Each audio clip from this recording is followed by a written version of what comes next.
L'orgueil vous ferme des portes. Dans la société, l'orgueil, ça va vous fermer des portes. Il y a des personnes qu'on a engagées à cause de l'humilité, à cause de la simplicité. Il y a des personnes à qui on a fait du bien à cause de la simplicité. Toi-même à l'église, tu es orgueilleux, orgueilleuse. Que Dieu te délivre du mal. Quand on sort du culte, le frère te dit bonjour. Même ton bonjour coûte 1 million. Non, je vais mieux le dire. On est au Congo, on doit parler en termes de minéraux. Même ton bonjour coûte un carré minier. Ça veut dire pour que tu sortes seulement bonjour. Ça veut dire tu puises ça, je ne sais pas où. On n'entend même pas ce que tu dis. Est-ce que tu sais que c'est un manque de politesse que lorsqu'on vous parle à haute voix, que vous parlez à basse voix? C'est un manque de politesse. Mais toi, cette partie-là, tu ne l'as pas. Donc, avec l'orgueil ajouté, on sort des cultes, les gens sont joyeux. Oh bonjour ma soeur, au revoir ma soeur. Et maintenant, ta colère, c'est pour nous. Mais c'est pourquoi on a organisé Siloé, pour que tu sois délivré de certaines colères de la vie. Tu vois, certaines colères, c'est parce que tu as trop de problèmes. Stress, nerfs tendus. Quand on regarde ta tête ici, nerfs. C'est comme une carte géographique. Trop de problèmes, ils ont fait ça au Canada. Je ne sais pas si tu avais vu pendant les... C'était pendant les quoi encore? Comment on appelle encore ce qu'on a vécu là? C'est quoi? Non, non, pas pendant le confinement. Ce qu'on a eu dernièrement là, c'est quoi? C'était quoi encore? Je ne sais même pas comment ça m'échappe. C'est que les députés ont fait là, c'était quoi? Pendant la campagne, thank you. Je ne sais vraiment pas ce que j'ai. Je crois que c'est les jeunes. Pendant la campagne, je ne sais pas si tu avais vu une vidéo qui circulait là, d'une dame qui avait giflé son équipe de sensibilisation. On est venu lui demander l'argent. Elle a dit tout l'argent que vous avez donné. Qu'est-ce que vous avez fait avec l'argent? C'est pour te dire, trop de problèmes donnent de la nervosité. Oui, oui. Quand on a trop de problèmes, on devient nerveux. Mon frère, ne sois pas nerveux envers nous. Nous sommes à Siloé. Prie que Jésus te donne des solutions. Quand on finit le culte, un peu d'humilité, dis bonjour, dis au revoir. Est-ce que quelqu'un m'entend? Dis bonjour, dis au revoir. Mais moi je comprends, il y a certaines personnes qui ont grandi légumes. Ce qui fait que même quand tu te réveilles chez vous, ça veut dire quand tu t'es réveillé chez vous, tu te lèves de ton lit, tu te croises avec tes frères comme ça, vous passez. Et l'autre peut dire, où est la brosse à dents? Hein? J'ai pas vu ça. Vous vous êtes pas salué, hein? C'est comme si vous étiez dans un monde de songes ensemble. Ça veut dire, c'est comme ça que vous avez grandi. Jusqu'à aujourd'hui, tu t'es marié, quand tu te lèves, tu dis pas bonjour à ta femme. Quelqu'un qui me regarde, maman, pourquoi je lui dis bonjour? Elle a dormi avec moi. Mais tu dis bonjour, tu viens de te réveiller. Tu souhaites une bonne journée. Mais vous avez tellement grandi légumes, que même bonjour, pour toi, ça... Ce qui fait qu'à la fin du culte, on te salue. Non, l'orgueil. L'orgueil est un démon. Il faut résister à l'orgueil. Et surtout si vous sortez d'une famille où il y a le démon d'orgueil. Et là, je ne peux pas parler à votre place, vous devez connaître votre famille. Quel type de famille vous avez? Vous sortez de quel type de famille? Que Jésus vous donne la victoire. L'amen là, c'est comme si tu n'as pas pensé à ta famille. Un peu d'humilité. Je dis que Jésus vous donne la victoire. Aussi, virgule, je veux peut-être choquer, si vous sortez aussi d'une certaine tribu. Chez nous ici, hein, au Congo. Si tu es ressortissant, mon frère ressortissant, venant d'eux, quittant d'eux, né d'eux, là où il y a des mous, il y a des cas. Donc il faut, non ça c'est sérieux, hein? Il faut vous battre contre les démons de l'orgueil. C'est tout un démon qui plane sur une tribu. Et dans chaque tribu, il y a un pouvoir diabolique qui plane. Mais chez eux, c'est ça. Ça veut dire que tu vas voir quelqu'un. Il marche. Et pourquoi vous riez? Pourquoi vous riez? C'est vous qui créez la polémique. Et c'est moi qu'on va attaquer. Il marche en route. Hein? Bonjour. Ça veut dire, les yeux fermés, tu te demandes, mais il ne va pas tomber ce gars. Un autre cas, il marche, il n'a pas de voiture. Papa, t'as la trousseau, comme s'il gardait les enfers. Donc, tu te demandes, mais il habite où? Chambre et salon. Mais non, bah, clé où on est, Zaya? T'as la trousseau. Comme les géoliers de l'enfer. C'est tout un esprit. Quand tu sors de là, il faut savoir qu'il y a des brins. Il faut briser l'orgueil. Il faut travailler sur toi-même. Est-ce que quelqu'un m'entend? Il faut travailler pour vaincre ces démons. C'est un démon. On le chasse et on le garde loin.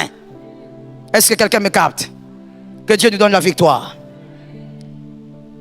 Je vous ai donné 2 Rois combien? 5, 11 à 12. Là, c'est l'histoire de Naaman. Cet homme, on lui demande d'aller se jeter seulement dans le Jourdain, prison, mais il dit c'est pas possible. Une eau sale comme ça, moi je veux me jeter. C'est comme tout à l'heure là, on venait, nous, vous qui êtes venus en retard, peut-être que vous n'avez pas assisté, mais on était prosternés ici, devant la présence du Seigneur. Le Seigneur peut dire, prosternez-vous devant moi. Nous nous prosternons. Mais tu verras l'orgueilleux dire, moi je ne peux pas me prosterner ici, sur la moquette ici, je vais abîmer mon pantalon de $200, je veux salir mon pantalon, mon pagne, je ne peux pas. Qu'on me trouve même un tapis ou je ne sais pas quoi. Attention monsieur, l'instruction cache le changement d'une destinée.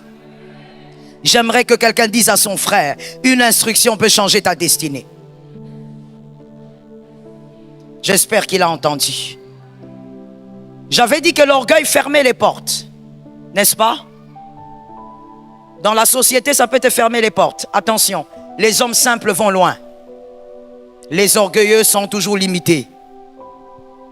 L'orgueil vous humilie.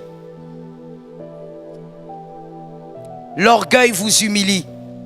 Des fois, l'orgueilleux ne se rend pas compte que l'orgueil peut humilier.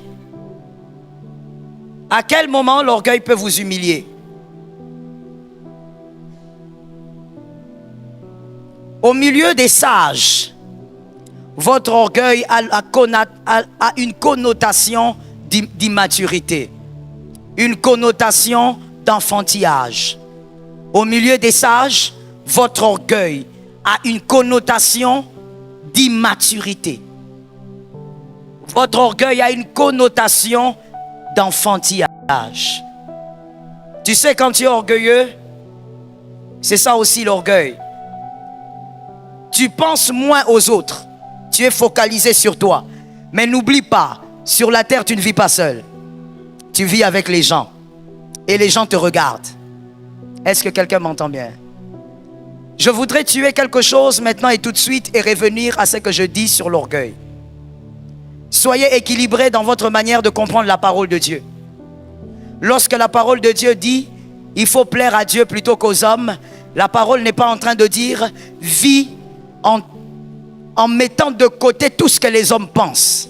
C'est faux. Ainsi, la plupart des jeunes, vous avez sorti des phrases assez vides pour être gentils, des phrases assez vides que des fois vous publiez, des fois vous dites entre vous « moi je ne vis pas pour les gens, moi je vis pour moi ». Est-ce que tu sais que cette phrase est incorrecte? Bibliquement parlant, elle est incorrecte. Tu n'es pas resté dans l'équilibre. Qu'est-ce que la Bible dit sur vivre avec les gens? La Bible, il y a plusieurs versets, mais l'un des versets, la Bible dit « ne sois pas une pierre d'achoppement pour ton frère ». C'est-à-dire la vie de ton frère compte. La manière dont ton frère pense de toi, ça compte. Tu ne peux pas dire, moi je ne suis pas là pour les gens, moi je vis pour moi-même. Tant que ce que je fais m'arrange, je m'en fous. Déséquilibre. Et le diable est même dedans. Jésus a dit, là où la parole dit, ne sois pas une pierre d'achoppement pour ton frère. Quand ton frère est blessé, ça doit te déranger. J'attends que quelqu'un me donne un amen. Je sens qu'à ce niveau, beaucoup doivent guérir. Que quelqu'un me donne un autre amen. Que quelqu'un d'autre là derrière me donne un amen. Lorsque ton frère est mal à cause de toi, ça doit te déranger. Oh non, ça ne me concerne pas. Moi, ce que j'avais fait là, ce n'était pas dans le mauvais sens. Ce n'est pas dans le mauvais sens, mais la douleur est relative. Ce qui ne te dérange pas peut déranger ton frère. Il faut avoir l'humilité. C'est là où on va parler de l'orgueil. Il faut avoir l'humilité de reconnaître que tu as dérangé. Et quand on a dérangé, on fait quoi? On répare. S'excuser, ce n'est pas suffisant. On répare. La réparation. Vous savez pourquoi c'est différent? S'excuser est un mot. Je le dis et je passe. La réparation est un travail que je fais sur toi. Je répare la situation. Je répare la relation. C'est un travail que je veux faire. Il faut faire le travail de la réparation. Reste dans l'équilibre. On vit sur la terre avec les hommes. Et donc, pendant que tu vis dans ton orgueil, il y a des hommes sages, quand ils te regardent, ils te considèrent comme un enfant. C'est là les ridicules de l'orgueil. C'est là où l'orgueil humilie. Ça veut dire que tu es humilié, mais tu ne sais pas que tu es humilié. Ça, c'est le type d'humiliation qu'il ne faut pas avoir dans la vie. Vaut mieux, frère, au quoi il a vélo, au yorisoni, au télémi. Au yebi, au salini. Au quoi il a vélo. Mais toi, toutes les 5 personnes qui t'entourent, quand ils te regardent, ils considèrent ton orgueil comme de l'enfantillage. On dirait au bélaté. Automatiquement, ils trouvent que tu as un manque de maturité et tu es le seul à ne pas savoir qu'on te considère comme un enfant. Ça, c'est grave. C'est quelque chose qui ne doit pas t'arriver. Et pour que ça ne t'arrive pas, il faut bannir l'orgueil. Est-ce que quelqu'un m'entend? Il faut bannir l'orgueil. L'orgueil, j'ai dit, peut humilier. L'orgueil vous affaiblit, puisque Dieu vous résiste.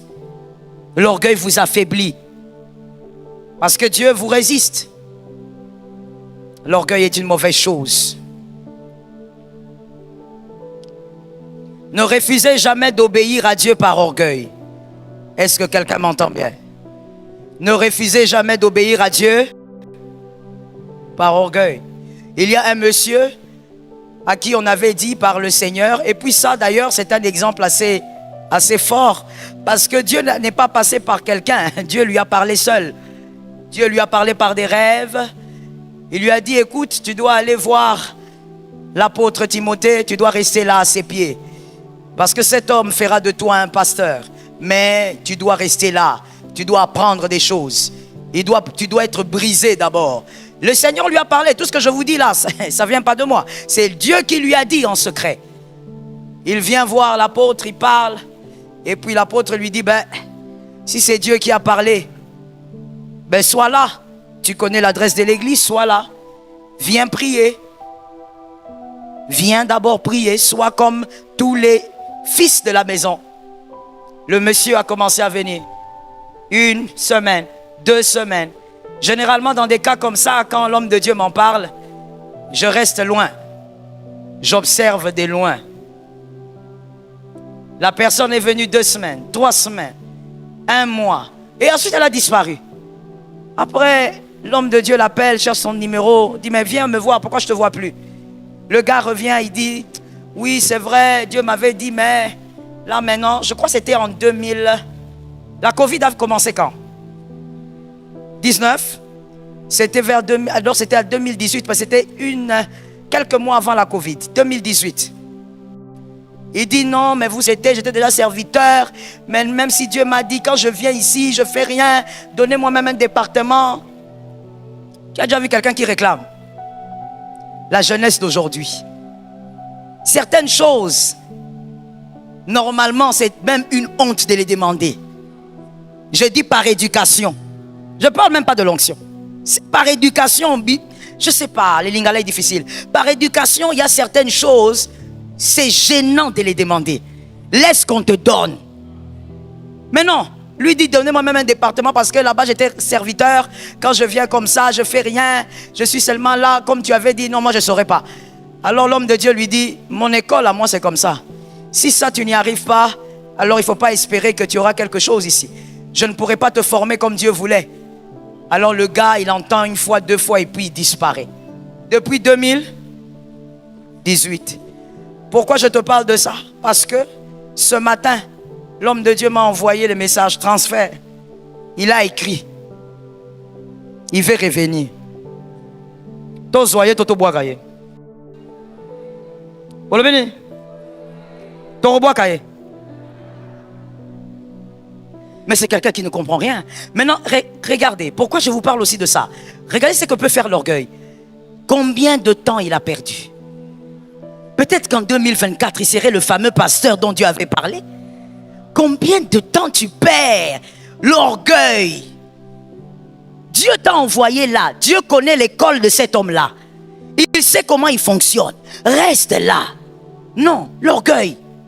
Moi, je ne peux pas être là, alors je ne suis pas vu. Moi, je sers le Seigneur. Mon frère, il y a servir et servir. Et dans le service de Dieu, il y a plusieurs écoles. Est-ce que quelqu'un m'entend bien? Il y a des écoles et des écoles. Quand Dieu veut t'amener à servir, il faut savoir qu'il n'y a pas de service sans préparation.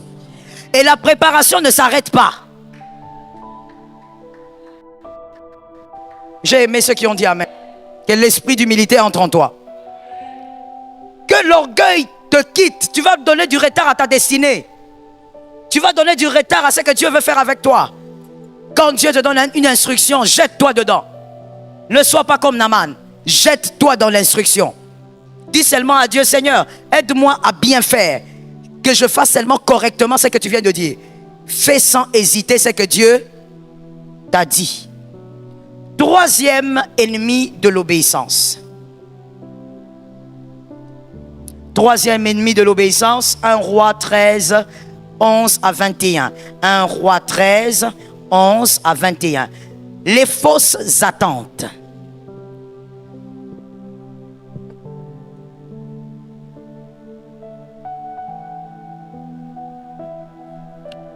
Les fausses attentes. Troisième ennemi de l'obéissance.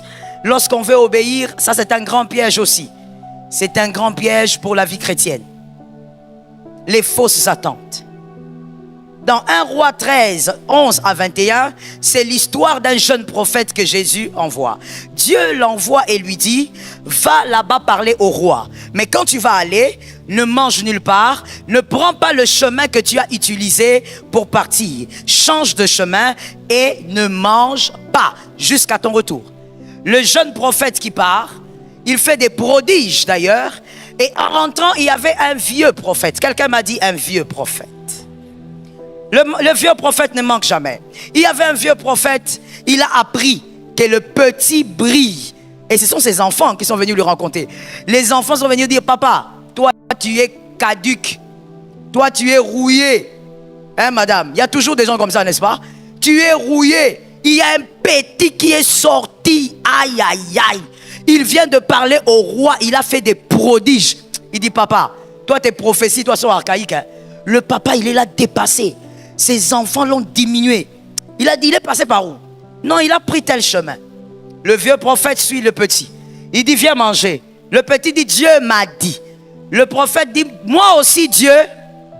Lorsque Dieu vous parle, restez là dans ce que Dieu vous a dit. Frère, lorsque Dieu vous a parlé, reste là où Dieu a dit. Est-ce que quelqu'un m'entend? Attention avec la deuxième voix. Fais attention avec le serpent.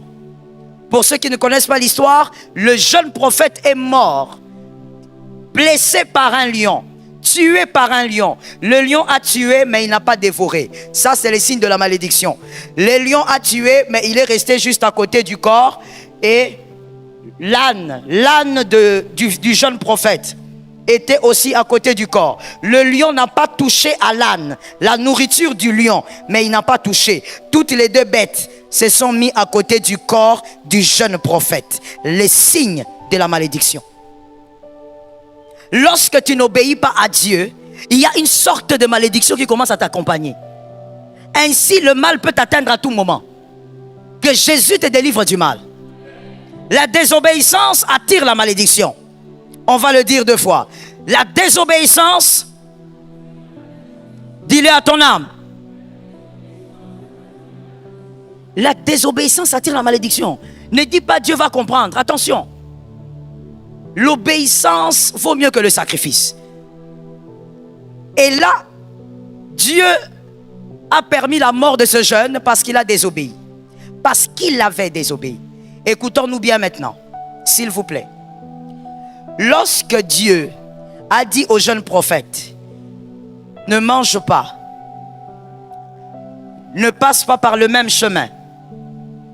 Dieu voulait que le jeune prophète vive dans la consécration où il y avait autre chose. Prenez l'histoire dans sa globalité. La petite histoire que je viens de raconter. Dieu voulait voir le prophète vivre dans la consécration où l'instruction était pour autre chose. Bon, je ne vous entends pas. Ayez le courage de dire, d'être le premier à répondre dans une classe. C'était la consécration où il y avait autre chose. Il y avait autre chose. Le autre chose là, c'était quoi? Hein? De quoi? Quel mal? En tout cas, vous êtes longue manche. Hein? Je vois quel type de fille tu es quand on te drague. Moulaï. Je reprends. Vous êtes bien sur la ligne. Dieu voulait préserver le prophète en donnant l'instruction. Ce n'était pas pour le consacrer. C'était pour le protéger. Mais le protéger de quoi? Non. La mort vient de Dieu. C'est Dieu qui l'a tué. C'est Dieu qui a envoyé le lion. Parce qu'il avait désobéi. Dieu voulait le protéger donc de quoi? Du vieux prophète. Dieu, sachant que c'est petit, c'est une étoile brillante. Mais il y a un vieux dans le quartier qui lui aussi prophétisait, mais il est rouillé. Dieu protège le garçon, il dit, ne mange pas, ne bois pas, ne passe pas par le même chemin. Dieu voulait le protéger de ce vieux-là. Mais ce garçon n'a pas compris. Il s'est laissé séduire par le vieux prophète. Et la mort est arrivée. Qu'est-ce que je veux te dire? Quand Dieu te donne une instruction, ce n'est pas forcément pour te donner ce que tu attends. Clair? Quand Dieu te donne une instruction, ce n'est pas forcément pour te bénir dans le domaine sur lequel tu as sémé. Non. Je donne un exemple. Dieu te demande par exemple, comme je l'ai dit ici, de donner $5. Quand tu donnes, ce n'est pas forcément pour te bénir dans les finances. Peut-être que cette sémence va créer une moisson de protection. Ainsi, l'ennemi de l'obéissance sont les fausses attentes. Pourquoi? Parce que nous les chrétiens, quand on obéit à une instruction, on s'attend déjà à quelque chose. Or, l'obéissance peut aussi vous donner autre chose. Quand la chose que tu attendais ne vient pas, au lieu d'obéir, qu'est-ce que tu fais? Tu te décourages. Regarde ton voisin, ta voisine, dis-lui, attention à tes attentes. Aide-moi à dire à 3 personnes, attention à tes attentes. 3 personnes. Vous verrez une fille dire, Dieu m'a demandé de faire des retraites, jeune fille. J'ai fait. Dieu m'a demandé de jeûner, j'ai jeûné. Dieu m'a demandé des semences, j'ai donné. Dieu m'a demandé de servir, j'ai servi. Mais pourquoi je ne me marie toujours pas? Je me décourage. Je suis fatigué. Là, vraiment, je suis fatigué. Que Dieu me laisse un peu tranquille. Après 3 instructions, tu t'es découragé. Dieu a raison de ne pas te laisser te marier. Après 3 instructions, tu t'es découragé. Dieu a raison d'éloigner le mariage de toi. Si tu ne supportes pas un Dieu qui te donne des instructions et dont apparemment tu ne vois pas la moisson, mais tu ne pourras pas vivre avec un homme qui va te donner des instructions toute ta vie. L'homme que tu cherches là, une machine à instruction. Je te dis. S'il y a un homme à côté de toi, regarde-le bien. S'il n'y a pas d'homme à côté de toi, localise-les. Ils sont ici, de ce côté-ci. Localise. Machine à instruction comme tu les vois là. Dès qu'il est marié, je veux ceci, je veux cela, je veux ceci, je veux cela. Mais tu vois dans tout ce qu'il te demande, la moitié il ne sait pas le faire. C'est la vérité. Je peux même être très pratique, vous verrez que c'est la vérité. N'est-ce pas mon frère? Voilà, il y a quand même des frères honnêtes sur la terre. Il est là en train de dire, oh, pourquoi mes sanglés ne sont pas propres? Donne-lui qu'il lave. Tu vas t'étonner, tu vas te demander, il a lavé les cinglés ou il a voué les cinglés à l'interdit? Mais il s'est plaint. Pourquoi c'est pas propre? L'homme masculin est une machine à instruction. Il va te donner des instructions toute ta vie. Mais Dieu, Laetitia, Dieu te donne seulement 4. Tu ne supportes pas. Mais l'homme que tu cherches, ça sera pire. Est-ce que quelqu'un m'entend? Lorsque Dieu te dit jeûne, toi tu dis bon, je vais jeûner parce que après Dieu va me guérir. Mais peut-être qu'il ne va pas te guérir, mais il va te donner une protection. Quelqu'un a donné un amen de victoire. Il te protège pour te donner une plus grande gloire demain. Oui, oh non, comme j'ai fait ceci pour Dieu. Ah non, certainement que Dieu va me donner le visa. Oh. Fausses attentes. Tu peux faire ça, il ne te donne pas le visa, il te donne autre chose. Il permet à tes parents de grandir pour voir ta gloire. Ah, ça tombe sur ceux qui ont des parents vivants. Ça tombe sur ceux qui ont des parents vivants. C'est une grâce, hein, d'avoir maman qui est là, d'avoir papa qui est là. C'est une... Papa va voir comment tu te maries, tu as des enfants, il porte ses petits-enfants. Que Jésus fasse grâce à quelqu'un ici. Et que Jésus fasse grâce aussi à tes enfants. Ne meurs pas sans voir ta fille se marier. Localisation au nom de Jésus. Ne meurs pas sans voir ton fils se marier. Ne meurs pas sans les voir stables dans leur foyer. C'est une grâce, c'est un bonheur. Quelqu'un me capte? Les fausses attentes découragent. J'attendais que Dieu fasse ceci. Mon frère, tu as beaucoup servi Dieu. Mais est-ce que tu sais combien de fois Dieu t'a épargné de la mort? Est-ce que tu sais ce qu'a produit ce service-là? Voilà pourquoi je n'ai jamais compris, pasteur Marianne. Il y a des gens qui aiment dire dans les églises, mais qui t'a dit que ça est la nzambe ofele? Tu dis, mais toi, depuis que tu es là, tu sers Dieu, on te donne quoi? Mais est-ce que vous savez ce que Dieu donne à cette personne qui sert? Les types de protection que Dieu te garantit, est-ce que toi, tu peux savoir? Il y a une sœur qui m'avait beaucoup fait rire à l'époque. Elle me dit, à l'époque, hein, il y a peut-être 8 ans ou 9 ans, un jour, elle vient vite de chez elle. Elle me dit, maman, moi, je vais dormir ici. Je dis, tu vas dormir où? Chez toi. Je dis, non. Chez moi, comment? Non, non. Tu viens, je prie pour toi, on parle et tu rentres. Non, maman. Maman, quelque chose s'est passé hier. Je dis, quoi? Hier, comme ma fille aînée, elle était encore petite. Il y a peut-être plus de 10 ans d'ailleurs. Elle était toute petite là, peut-être comme 3 pommes comme ça. Ma fille donc, elle fait des caprices ce jour-là. Elle insiste pour que la fille dorme à la maison. Alors, ma fille me pose la question. Moi, je dis, bon, comme elle veut que tu dormes à la maison, aujourd'hui, tu dors à la maison. Elle a donc dormi chez moi. Et en rentrant chez elle, vous savez, il y a des familles, Sarah et vous.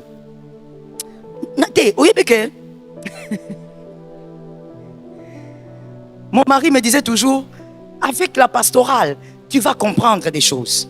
Il y a des familles Kosovo.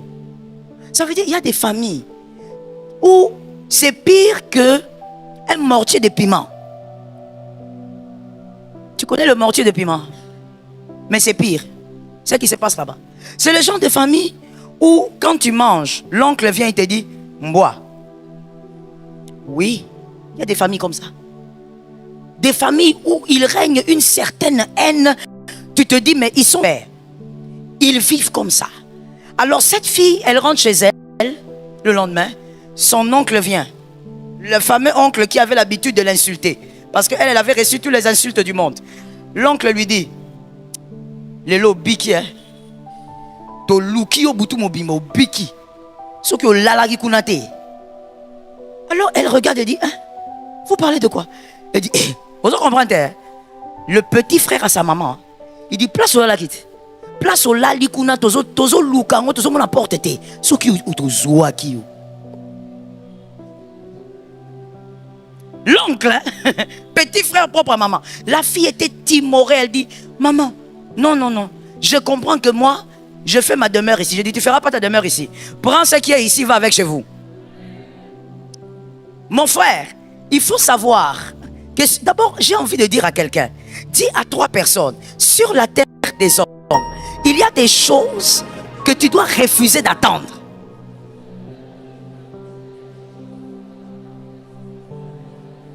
Il faut refuser. Il faut refuser. Est-ce que quelqu'un m'entend? Je donne un exemple. Vous voulez l'exemple? Parmi les choses qu'il faut refuser d'attendre sur la terre, même si tu as 50 onctions, même si tu es le pape, évite d'attendre que ton mari t'aime comme sa maman.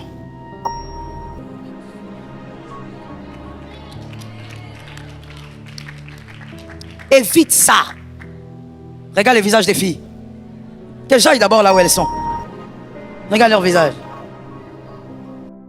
Maman, attends au ici. Ce sont des fausses attentes. Tu vas souffrir pour... Et j'avais dit une fois, et je le redis, une mère morte est plus redoutable qu'une mère vivante. Toi qui dis non, moi ma belle maman, elle est déjà morte, je suis bien. Au contraire, ta belle-mère morte, elle est plus dangereuse qu'une belle-mère vivante. Tu touches à une belle-mère morte, tu vas être étonné de la métamorphose de ton mari. C'est parmi les fausses attentes. Pourquoi tu vas attendre qu'un homme t'aime toi la femme comme sa mère? Maman, c'est maman. Les amens ont diminué. Maman, toi tu es la femme, tu dors avec lui sur le lit, il monte sur toi, mais maman, c'est maman. Est-ce que je peux choquer? Est-ce que je peux choquer? Il monte sur toi, mais maman l'a porté. On ne joue pas avec maman.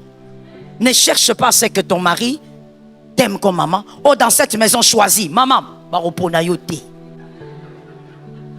moi-même, je viens te dire pour Obika. Et puis, ne m'amène pas ce genre de dossier. Tu auras honte dans mon bureau. Oh, maman, dans cette maison, il doit choisir. Il va choisir sa maman. Pourquoi c'est toi qui dois choisir? À cause de tes cuisses. Qui t'a dit ça? Maman, c'est maman. Ce sont des fausses attentes. Beaucoup de gens ont eu mal au cœur dans la vie. Tu as eu des blessures évitables que tu pouvais éviter dans la vie. Tu les as eu gratuites. Avec Dieu, c'est la même chose. On a des fois des fausses attentes. Tel que je suis à l'église comme ça, c'est que Dieu, 2024, il va me faire voyager à Paris. Papa, tu auras Bandundu. Maintenant, c'est mauvais pourquoi? Bandundu, c'est mauvais pourquoi? Quelqu'un dit, oh, c'est là, exaté. Oh, kokene na vélo. C'est mauvais pourquoi? Mais quand on dit ici des fois, le problème, c'est pas le départ, le problème, c'est l'onction. Est-ce que vous ne comprenez pas ça? Les détruit la foi des chrétiens dans les églises.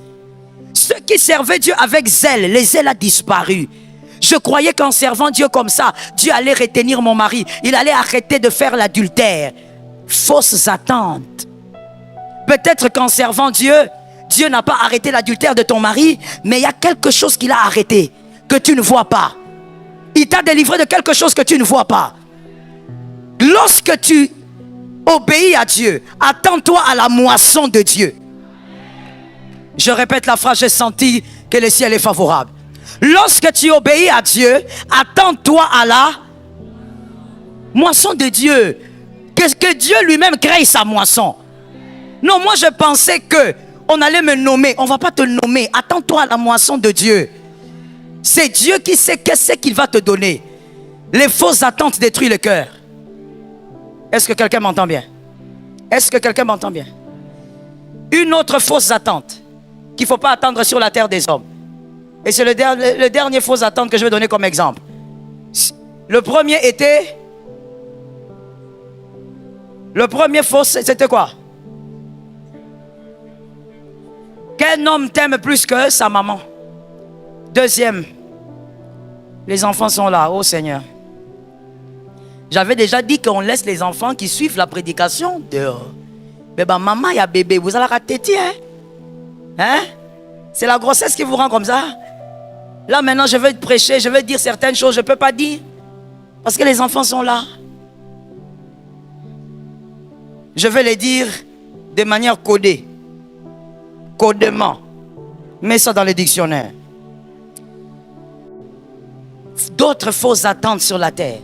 Ne t'attends jamais à ce qu'un homme te dise la vérité pendant l'intimité.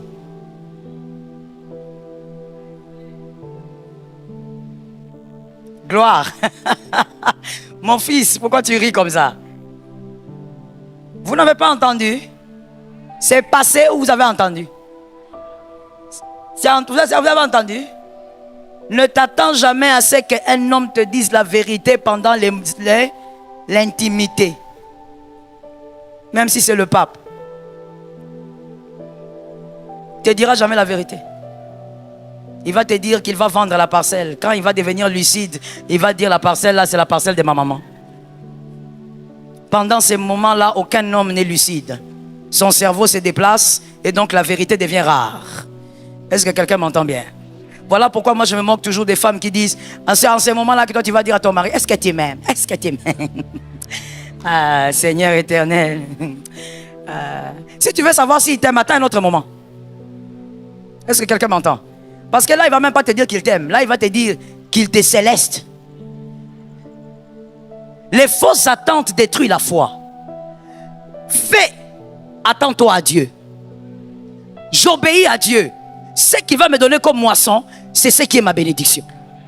Je ne fais pas des calculs derrière l'obéissance. Non, comme j'ai fait ça pour Dieu, j'attends que Dieu fasse. Non. Je ne calcule pas pour Dieu, je compte sur la moisson de Dieu. Et j'aimerais insister sur quelque chose, merci de l'écrire. Au-delà des moissons physiques, il y a des moissons spirituelles. Les moissons spirituelles sont plus grandes que les moissons physiques. Parmi les moissons spirituelles, quand Dieu bénit ta lignée, ça n'a pas de prix. Ça tombe sur les deux personnes que j'ai entendues. Quand Dieu visite ta lignée, ça n'a pas de prix. Quand Dieu délivre ta lignée des limites, ça n'a pas de prix. Quand Dieu fait tomber la malédiction, ça n'a pas de prix. Dieu ne te dira pas, je viens de faire tomber la malédiction. Mais derrière l'obéissance, une malédiction peut tomber. Tout à l'heure, là, quand je venais, on était en train de me lire le message d'une sœur. Je ne sais pas si elle va nous suivre. Et je vais en profiter pour briser cette malédiction. L'Éternel est vivant. On était en train de me lire son message. Elle était en train de dire que dans leur famille, toutes les femmes mouraient à 30 ans. C'est ça? 34 ans. Toutes les femmes mouraient à 34 ans. Elle a vu sa mère, elle a vu sa sœur, et elle, ça sauté. Elle a dépassé un peu. C'est l'une des stratégies du diable. Quand le diable est dans une famille, il va vouloir vous flouer. Et toi, tu peux être en dehors de cette condamnation, mais la condamnation n'est pas partie. Parce que la dame disait, elle a remarqué que sa fille, parce que c'est une dame déjà d'un certain âge, que sa fille, elle est en train de rapprocher l'âge et tous les signes spirituels et physiques qu'il y avait sur les femmes qui mouraient à 34 ans se trouvent sur sa fille. L'Éternel est vivant, le diable est un menteur. Ne va jamais avoir de fausses attentes. Peut-être que c'est à partir de ce service que tu feras à Dieu que Dieu va délivrer ta lignée de ce genre de condamnation. Peut-être que c'est à partir de jeûnes de Siloé que tu n'arrives pas à faire, que Dieu te donne la force de le faire. En obéissant, Dieu va délivrer ta famille des liens, délivrer ta lignée des liens, délivrer ta lignée de condamnation. Peut-être que c'est par l'obéissance que Dieu va délivrer ta famille de la stérilité. Oh, je déclare au nom de Jésus, comme en déclarant sur cette sœur, il n'y aura pas de mort précoce au nom de Jésus. La malédiction qui planait et qui apporte la mort, j'ordonne que la malédiction tombe. La malédiction tombe. La malédiction tombe. Je déclare au nom de Jésus que la chose qui vous poursuit depuis des générations, qui veut vous affaiblir, qui veut vous faire disparaître, que la chose soit renversée au nom de Jésus. Que la chose soit renversée au nom de Jésus. Fais un pas en avant. Au nom de Jésus, je déclare que la chose qui vous maintenait dans une prison générationnelle à cause du pas de ta foi, à cause de l'obéissance à l'instruction, que Dieu te sorte de cette condamnation. Toi d'abord commence par sortir. Toi d'abord commence par sortir. Sors de la condamnation. Toute langue qui s'est levée depuis des générations et qui a Je maudis les enfants de tel, maudis les petits. Jésus, la malédiction est brisée. La malédiction est brisée. La malédiction est brisée. La malédiction est brisée. Je déclare au nom de Jésus, toute langue qui s'est élevée, faites 2 pas en avant. Toute langue qui s'est élevée pour déclarer l'humiliation dans votre famille, les chaînes d'humiliation, les chaînes de rabaissement. Vous êtes toujours dans l'humiliation. Vous êtes des hommes intelligents, mais vous ne percez pas. Vous êtes des femmes intelligentes, mais vous ne percez pas. Je déclare au nom de Jésus que l'humiliation se brise. Que l'humiliation se brise. Que l'humiliation se brise. Sors de la chaîne d'humiliation. Je déclare au nom de Jésus. Marazaka, vous avez compris, enlevez-moi ça. Marazaka, fais 5 pas en avant. Compte tes pas. Je déclare au nom de Jésus. Vous voyez ce qu'on fait là? C'est l'instruction. Et on parle de l'obéir. Je l'ai dit tout à l'heure, tu ne sais pas quel type de moisson ça va donner. Tu as l'impression que c'est une balade dans l'église, mais tu ne sais pas.